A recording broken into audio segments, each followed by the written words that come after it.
ROG gaming laptop with a broken screen. Remove the bezel.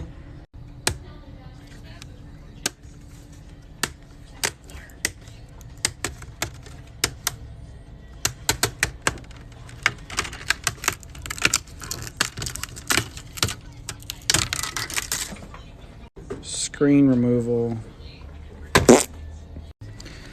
Unplug the screen. Normally they have tabs on the top and bottom to screw in, but on these thinner gaming PCs, they just use glue. Tape in place. Peel. Hook up new screen.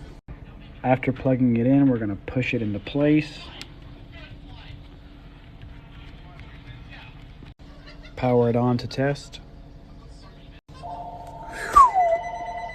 Bam. Boom.